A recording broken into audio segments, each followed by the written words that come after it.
When it comes to horse racing, you can never have too much information. With TwinSpires, you can place your bets with confidence, whether you use handicapping insights like our Brisnet speed ratings, prime power and past performances, the guidance of our experts' top picks, or just choose a name that catches your eye. Yes! No matter how you pick your horse, bet with TwinSpires. And now you can race to victory with TwinSpires tournaments.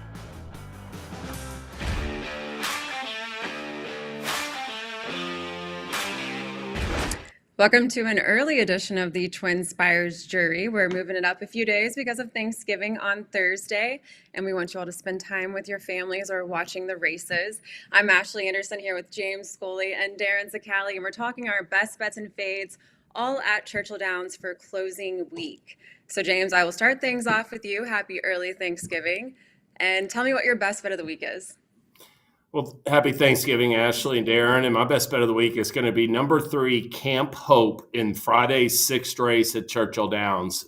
This is an optional claiming event for the horses running either for the $80,000 tag or non-winners of 2 other than allowance conditions. And Camp Hope, turned in 2 strong efforts, I thought. It turned in a really good effort against Tougher this summer at Churchill Downs. He ran second against non-winners of 3 other than allowance company rivals. Off that effort, he came back at the same level, and he finished 4th against that company. He was claimed out of that race by Mike Maker. Maker freshened him 2 months off of that effort, and he brought him back in his last 2 starts at 1.25 miles and 1.5 miles at Ellis Park at Kentucky Downs. You know, Maker's taken a lot of these reformed claimers, and turned them into long-distance turfs, graded stakes winning types. So he was gauging Camp Hope's affinity for longer distances. He didn't like the longer trips. Now he cuts back to 1.1 miles distance. That's within his wheelhouse.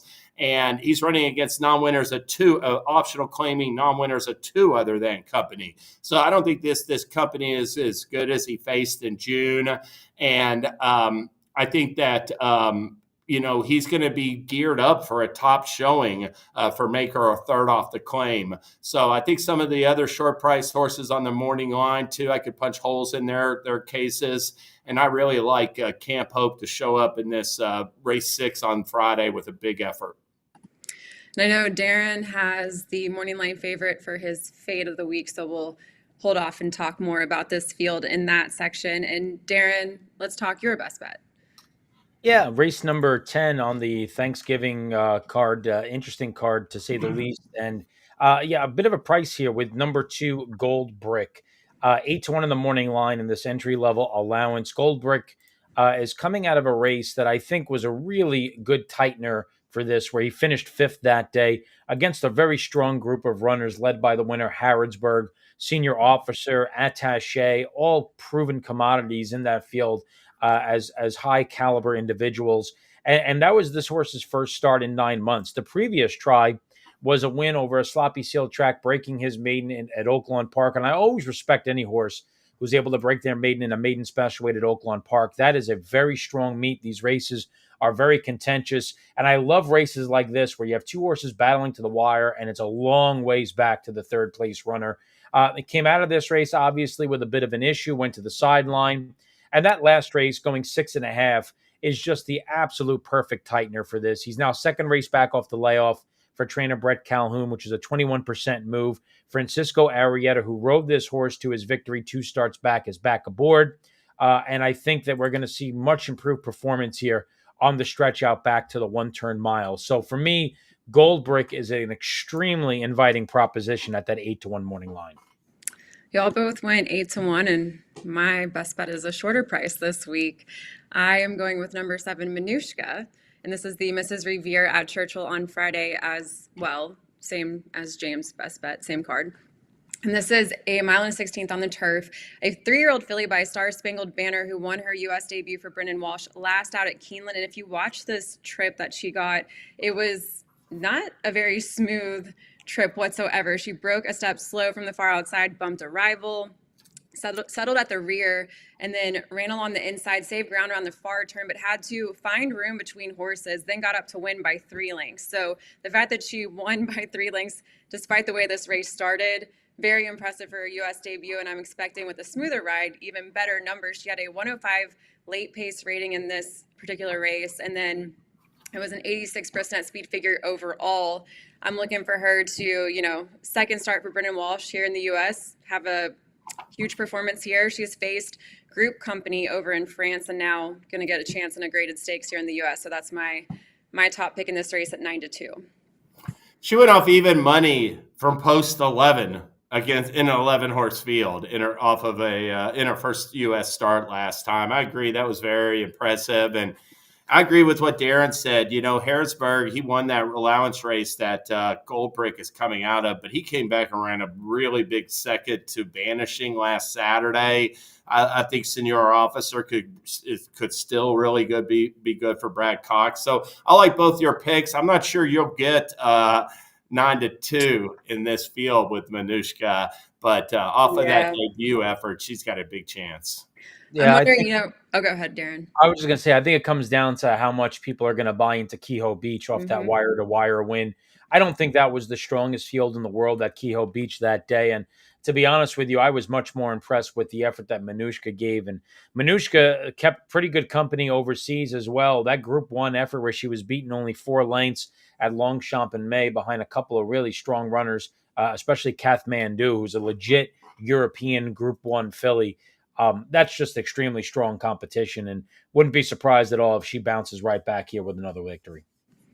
Well, let's go back to the race where James has his best bet. And Darin, tell me why you don't like the horse named Better Bet. Yeah, Better Bet is not going to be a better bet, in my opinion, in this field. And what it comes down to really is just the fact that the race here is 1.1 miles, and Better Bet has been racing pretty much exclusively going the marathon distances.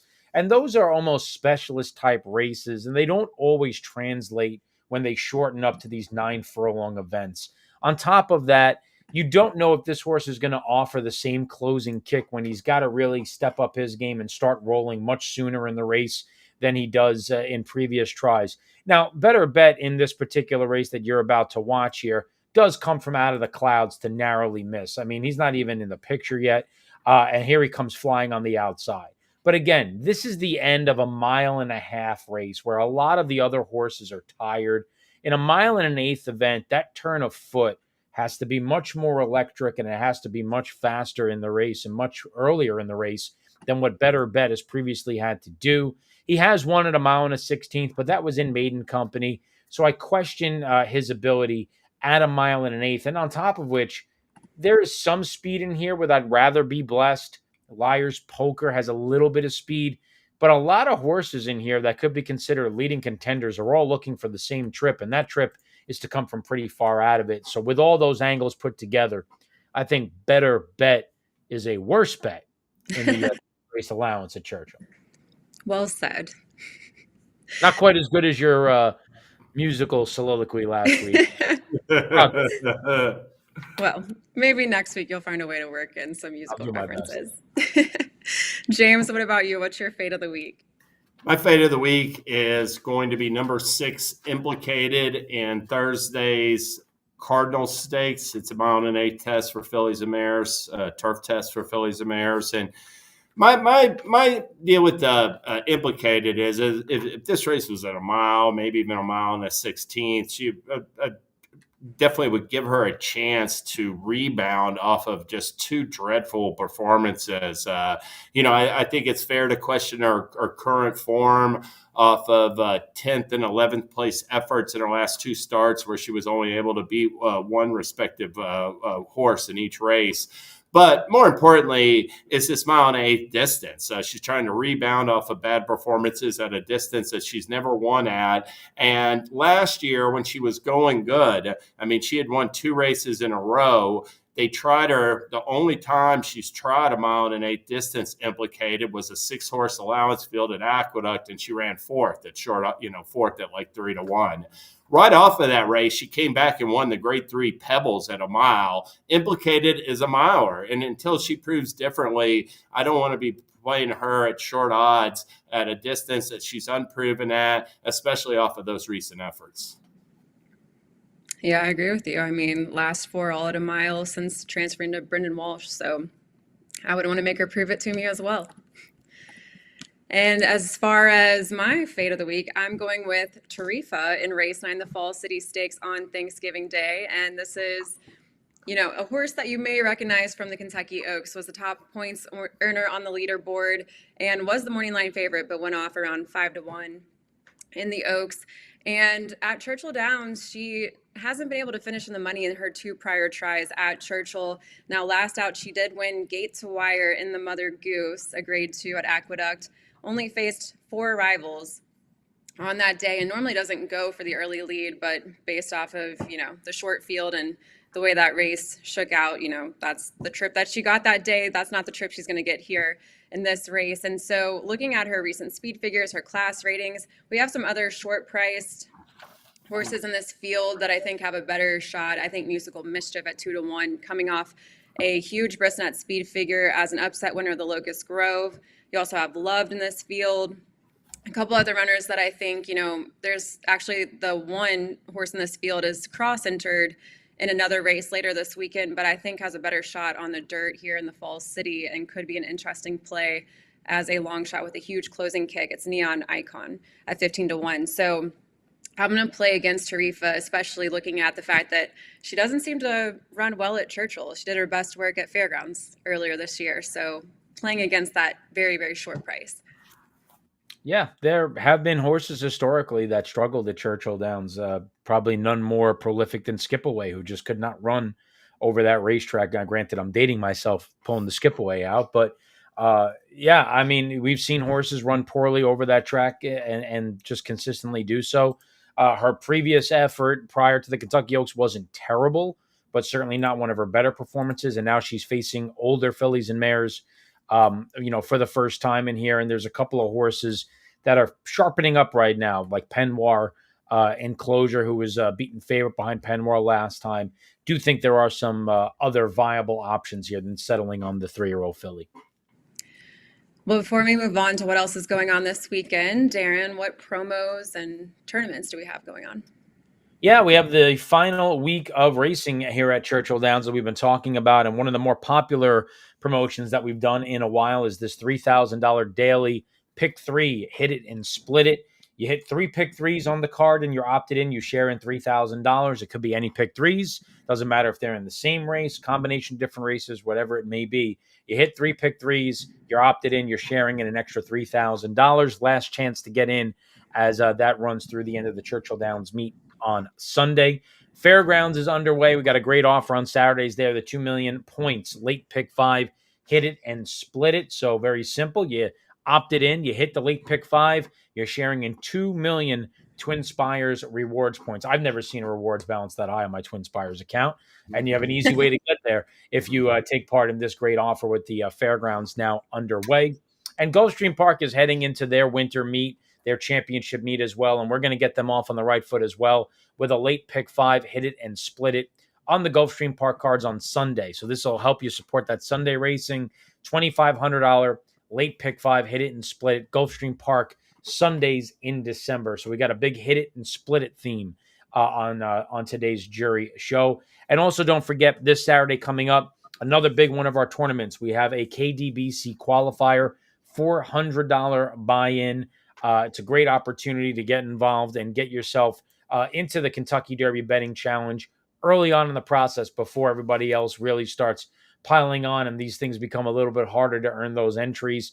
But it's going to take place on the Stars of Tomorrow, Churchill Downs betting card. We are guaranteeing 1 KDB seat will be awarded regardless of the number of people that are in. Once we get to 50 entries, we will trigger a second seat. 75 entries would trigger a third seat, and so on and so forth. So be sure to get involved with that.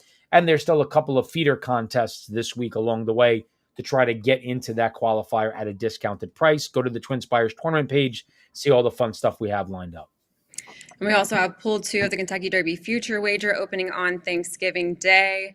And we have our Road to the Kentucky Derby and Oaks prep races at Churchill Downs this weekend, which, James, I know that's something that you're looking out for. But tell me in general what else you're watching for on the Churchill card. Let me just say, I've been at Churchill the last 2 Saturdays. I saw Guns Loaded and Mo Quality both break their maiden the last 2 Saturdays, and both of those 99-1 shots of the morning line this weekend are going to get $2 of my win money, at least $2. So I'm watching out for. I just want to mention Friday is the Clark. It's one of 3 staples, along with the Kentucky Derby and Kentucky Oaks, since Churchill Downs was built. This will be the 150th edition of the Grade 2 Clark Stakes, and I think there's an ample amount of pace in there.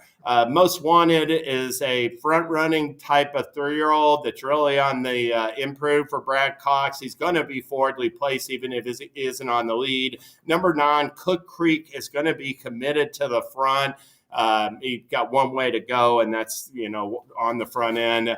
But I do think Bolsey, number 1, Bolsey, number 2, Grand Aspen, and number 4, Paroli are all candidates to perhaps add to the pace from the inside. So I'm looking for this race to set up for late runners. I realize Head Show and Red Route 1 aren't, without a chance.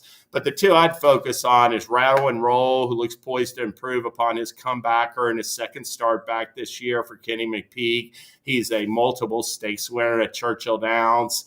And, he's training forwardly. He's got like a recent 6 furlong bullet workout, I believe. But the horse I ultimately gave top billing to is number 3, Krupe. And number 3, Krupe is a 1.8 specialist. Last fall, he got good for Todd Pletcher. He reeled off, or last winter, he got good for Todd Pletcher. He reeled off a pair of listed stakes wins at a 1.8 distance, and he's running a 1.8 3 times this year, and he's run second in the Whitney, third in the Pegasus World Cup, and third in the Woodward. Now, granted, that Woodward wasn't all that much, so I'd focus more on the other 4 efforts. But he did get good at this time of year last year for Todd Pletcher. He's going to get a good setup, I think, with all this speed entered, and I think that Krupe is going to pack a strong closing kick in the Clark. On Saturday, it's the Stars of Tomorrow 2 program. The big race is the Grade 2 Kentucky Jockey Club at a 1.16 It's a Road to the Kentucky Derby Series qualifier, awards 10 points to the winner. Jonathan's Way, who was the 5-1 third choice in the Breeders' Cup Juvenile, got out of the gate good, was in a perfect spot, and then just came up empty weekend into 7th. He's going to try to rebound in this race at short odds for Phil Bauer, whose stable is hot right now. But I like playing against short-priced Breeders' Cup horses on a short turnaround following a disappointing effort.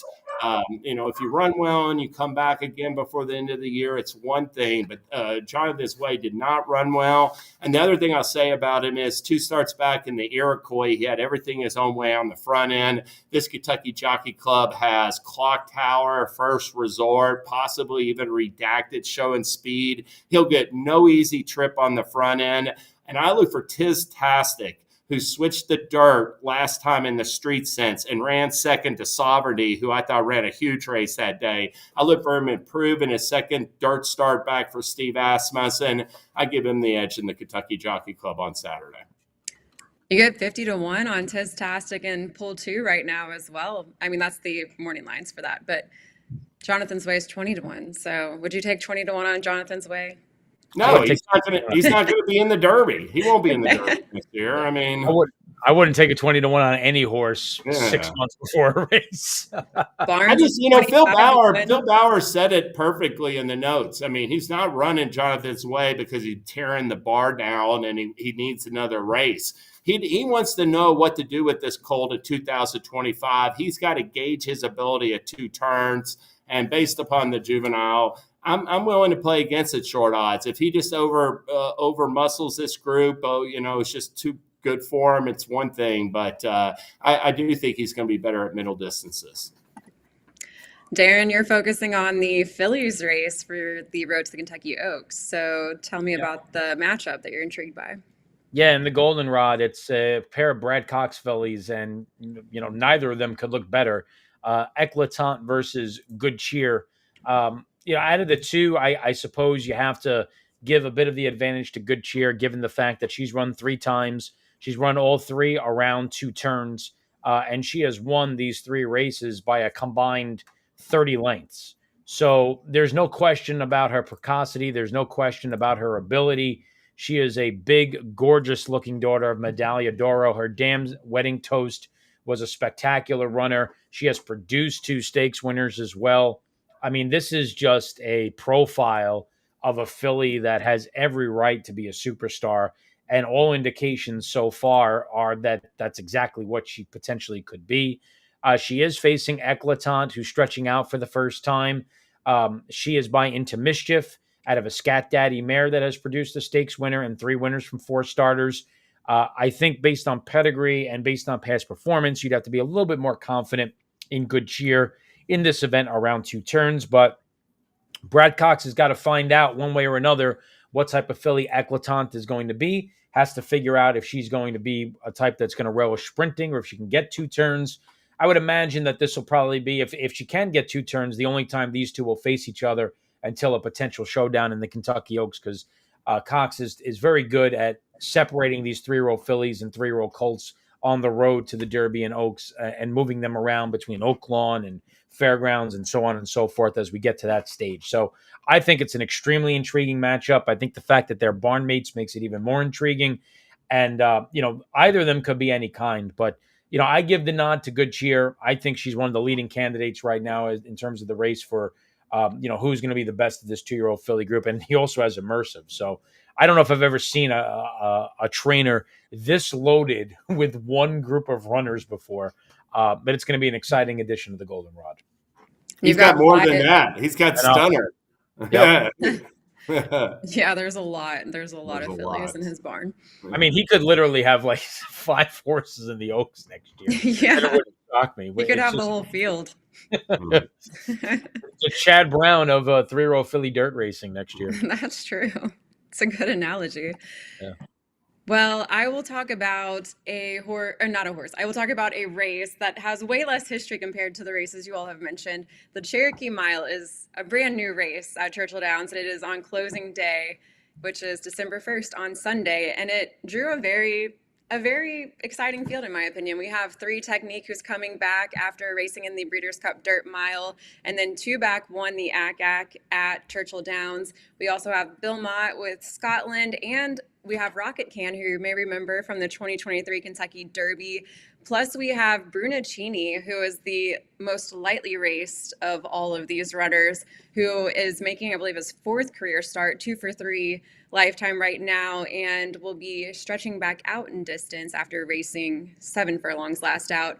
And I think, honestly, has a pretty good chance against these more experienced runners. But excited to see how the Cherokee Mile pans out. We also have Frosted Departure first off the claim for Chris Hartman, and let's see who else. I feel like there's a couple first off the claim in this race, actually. So Stiletto Boy's in there. Stiletto Boy, yeah. Right. So it was a good field for the final stakes race at Churchill Downs. So we'll see if 3 Technique can bounce back, going back to Churchill, because he's kind of a horse for the course as well. But I do want to mention, too, we will be on site Friday for the Clark card, and Saturday, TwinSpires also will have live coverage for those Road to the Kentucky Derby and Road to the Kentucky Oaks prep races. It's the Stars of Tomorrow 2 card. I also hear that Santa's going to be there, so that's pretty exciting, guys. Wow. It's that time of year, yeah. I mean, I went to Radio City on Sunday, so a little bit earlier than we normally do. Oh, yeah. We really got into the swing of the holiday spirit early this year. But you know what I'm excited for, talking about the winter and the holiday season. Tomorrow is the draw for the first card of the Turfway Park meet. Oh, there you go. Yeah. I am very excited for that. That is very exciting. Yeah, well, I think that meet's going to be spectacular this year. I really do. By the way, do you ever go to the tree lighting? Is that early this year? Rockefeller? I've never been to the tree lighting. I've been there the day after the tree lighting. The tree lighting it's cool, but it's like 3 hours of people lip syncing until somebody pushes a button. It's a made-for-TV event now. So I went one time, but only because I went to a U of L alumni event that happened to be 2 blocks away from the tree lighting. So I had an excuse to get through all that security. Nice. And that is the only time I'll ever go through the hassle of even trying to do that. But yeah. Not even just the tree lighting, but going to see the tree like shortly after they light it, it is a mob of people. And to just try to get a picture in front of it, it's insanity.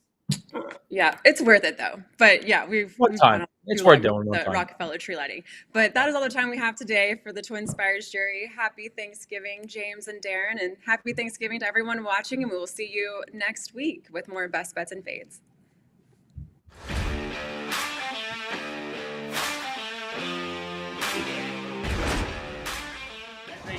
When it comes to horse racing, you can never have too much information.